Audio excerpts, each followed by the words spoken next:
York. It is indeed a pleasure to introduce to the Power 106.9 microphones at this time, I mean a giant in our community, a giant in our family. Miss Yolanda King, the daughter of Dr. Martin Luther King, Jr. How you doing, Yolanda? Oh, I'm great. It's so good to talk to you. Oh, it's really nice talking to you. And you're traveling all over the world on us, huh? Oh, yes, I am. No grass is growing underneath my feet, that's for sure. Where are you located right now? I'm talking to you from Los Angeles. I am home for a minute. This is home for me right now. I'm based here. But I just got back from Germany, so it's been a lot of movement. So you're dealing with jet lag and everything right there? Oh, just a bit, yes. Well, Yolanda, I won't hold you too long, and of course you got such a busy schedule. But we are concerned with so many things with regards to diversity in the community of landscape of the United States of America at this time. And, Yolanda, what do you think is the present state of the African-American community here in the year 2005?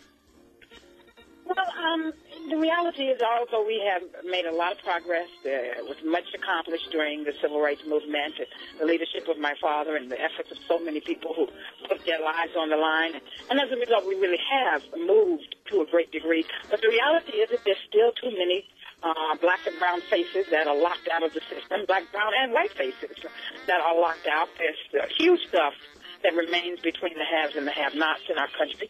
And we've got to continue to address constructively those issues that my father left us with 38 years ago. The issue of race, of poverty, and of war as well, which is something that we continue, I believe, to flirt with far too often. It should be the absolute last resort as opposed to being far too often one of our first choices. And, of course, leadership has gotten us into this position right now. You mentioned war. We're just spending just money like we're throwing down a dark hole right now, says, with regards to our war in Iraq and all. It's just a horror story going on. And, of course, been in the struggle a long time myself and all. And I keep thinking about leadership. What kind of leadership do you think we need right now? Of course, we've got a conservative kind of agenda that keeps laying out on the landscape of America right now, and I'm thinking about leaders. We have Condoleezza Rice, sister who is now the Secretary of State of the United States of America. With regards to leadership, what kind of leadership do you think we need right now with regards to getting the agenda at least on a good course? Well, we need people who are speaking from a place of strength and a place of courage. It takes a great deal of courage to address the issues of our time and vision. I think all too often the tendency is to kind of look to what will work in the moment. But I think we need to also look at the big picture in terms of where we're trying to go, where we're trying to end up, and the ends, I believe, have to cohere with the means. The means that we choose to use have to be consistent with where we're trying to go, and I think our leadership has to make that very clear and take us in that direction. Well, I think your father really gave us a framework, and that thing of courage is a key entity that I agree with you with regards to leadership. And, of course, leadership comes from education. I'm a college professor here at Syracuse University. This is my 30th year in the S.I. Newhouse School of Public Communications, and was been training people in mass communications, especially in radio, and trying to plant some seeds there, and hopefully we can get some leadership out of the mass communications area. But, of course, the bottom line is really, the grade schools, kindergarten, K through 12. And, of course, do you think our present educational system is getting the job done in an effective way, preparing leaders for diverse activity, for the area of diversity that is in the total community, Yolanda? Well, I think that there is so much more that needs to be done.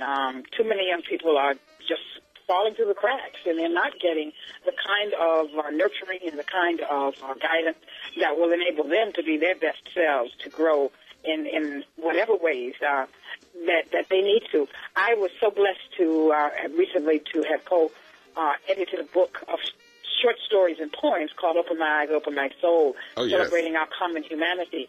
And we're in the process now of developing a study guide curriculum to go along with the book, so that teachers can utilize these creations, these different perspectives to help young people to really look at these issues. And I think that's what we have to do more and more in our schools. We've got to find creative ways to communicate to young people the values, the principles, and obviously the academic substance that they need in order to grow. Well, ladies and gentlemen, our great Power 106.9 radio audience, we are talking with an incredible sister, Miss Yolanda King, the daughter of Dr. Martin Luther King, Jr. And Yolanda, before I let you go, still got a couple of other areas. Let's take it into the college community, into the colleges and university scenarios that are happening all over the United States. We have the historical African-American schools, great schools like Howard, Tuskegee, Elizabeth City State, North Carolina Central, A&T, Florida A&M. that are all on the surface today. Do you think the present state of what we're finding on the historical African-American college campuses, are we getting the job done with regards to continuing the dialogue of diversity in the American workplace?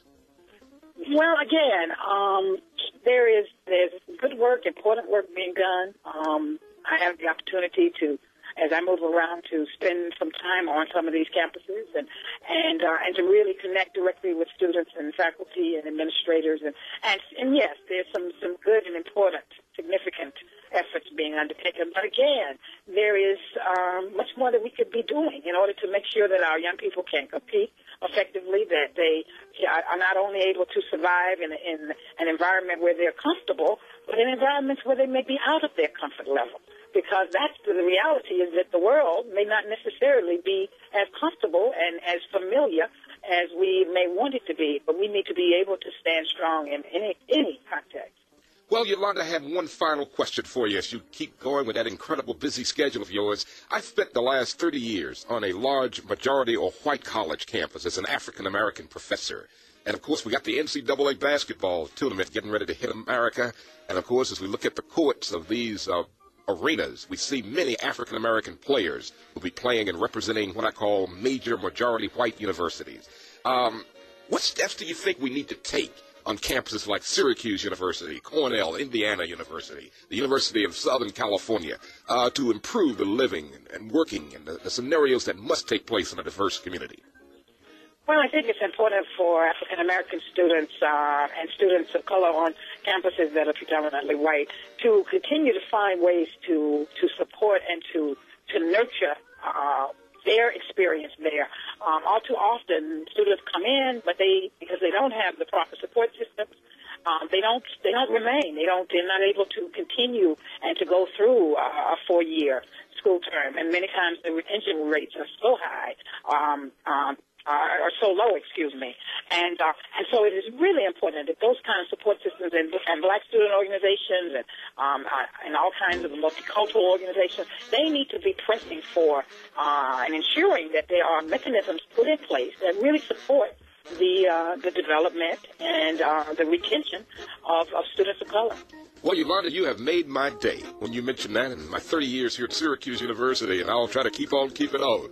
Well, Yolanda, thank you so very much for appearing on our incredible radio show this afternoon and this incredible central New York radio audience here at Power 106.9 Radio. And Yolanda, thank God for your aunt, Miss Edith Scott Bagley, because she was one of my greatest role models when I was growing up in Elizabeth City, North Carolina, and it was such incredible, wonderful people like your aunt present that really kept me alive and is keeping me keeping on here in the year 2005. Well, that is so good to hear, and I will express that to her when I speak with her very soon. Yes, tell her that Dr. Rick Wright from Elizabeth City, North Carolina, and by the way, Mr. Bagley, Professor Bagley, was one of my professors at Elizabeth City State University when I was majoring in industrial arts technology. Oh, that's so great.